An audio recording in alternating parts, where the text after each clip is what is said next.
বিশ্বের ১১২টি দেশের ৬৩০ কোটি মানুষের উপর সমীক্ষা চালিয়েছে রাষ্ট্রসংঘের এক সংস্থা, যেখানে ধরা পড়েছে বিশ্বের ১১০ কোটি মানুষ এখনও চরম দারিদ্রতার মধ্যে রয়েছে।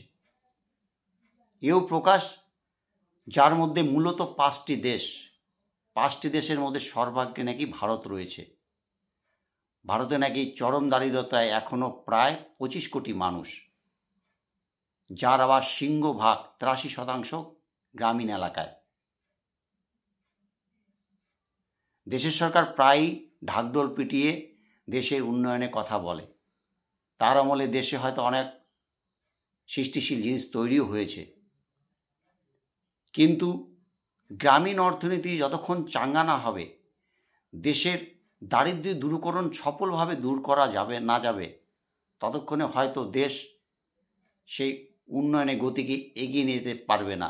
এগোতে গেলে জায়গায় থমকে যাবে, আর সেই থমকে যাওয়ার রিপোর্টই বিভিন্নভাবে জনসমক্ষে চলে আসে। গ্রামীণ অর্থনীতির মূল উপাদান হচ্ছে ১০০ দিনের কাজ। গ্রামীণ অর্থনীতির আরেকটি উপাদান গ্রামগঞ্জের দরিদ্র পরিবারের শিশুদের স্কুলমুখী করার জন্য মিড ডে মিল। দেশের সরকারের আমলে সেই বাজেটে কিন্তু বরাদ্দ তলানিতে ঠেকে গেছে।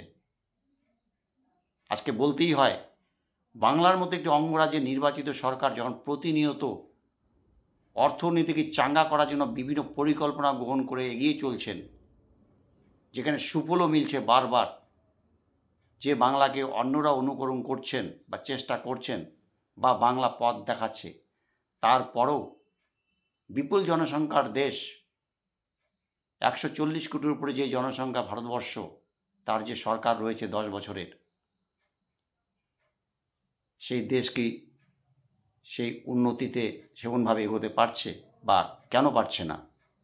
কারণ একটাই, গ্রামীণ অর্থনীতির দিকে আলাদাভাবে আলোকপাত করা উচিত। আজকে বাংলার সরকার নগদ অর্থের যে যোগানের ভাবনা, যা বিশেষজ্ঞরা প্রায়শই বলে থাকেন, যা গ্রামীণ অর্থনীতিকে চাঙ্গা করা কিন্তু মূল চাবিকাঠি, প্রথম চাবিকাঠি। দেশের সরকারের আমলে সমৃদ্ধিশালী হয়েছেন সেই শতাংশ ৫% মানুষ দেশের সরকারের আমলে সমৃদ্ধিশালী বিত্তবান হয়েছেন, কিন্তু বৃহৎ একটা শতাংশ এখনও কিন্তু সেই জায়গায় পৌঁছতে পারেনি। আরও যেটুকু খবর পাওয়া যায়, দেশে কুটির শিল্পের অবস্থা তথৈবচ, প্রায় বন্ধের মুখে। ২০২২ সালেই নাকি কুটির শিল্প ১৩,০০০-এরও বেশি বন্ধ হয়ে গেছে।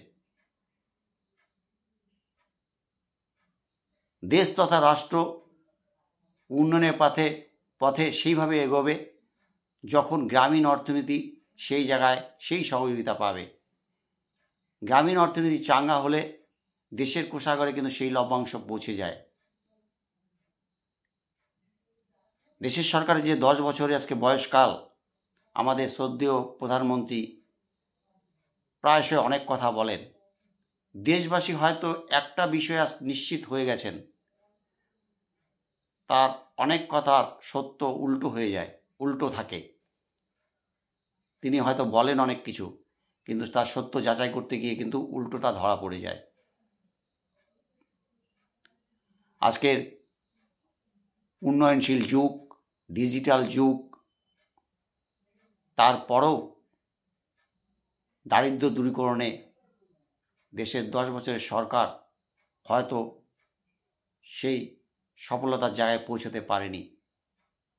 যদিও বাংলার মতো অঙ্গরাজ্য তাদের চিন্তা ভাবনাতে কিন্তু এগিয়ে চলছে, কিন্তু দেশের আরও অঙ্গরাজ্য রয়েছে, বা যে কোনো অঙ্গরাজ্য কিন্তু নির্ভরশীল বিভিন্ন নীতি রূপায়ণ, নীতি পরিকল্পনায় কেন্দ্রের উপরে।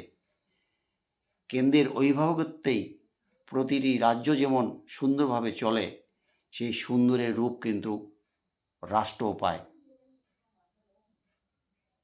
আজকের এই উন্নয়নশীল দেশে এই যে রিপোর্ট যা আমরা পেয়ে থাকি, সেই রিপোর্ট কিন্তু আজও অন্য কথাই বলছে।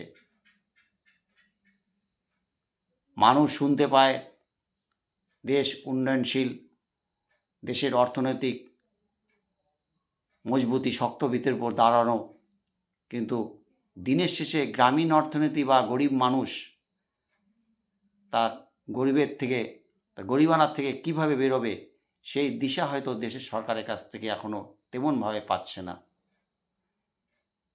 তখনই পাবে যখন গ্রামীণ অর্থনীতিকে নিয়ে দেশের সরকার আলাদা করে ভাববে। আজকে সমীক্ষার রিপোর্ট সেই কথাই বলছে।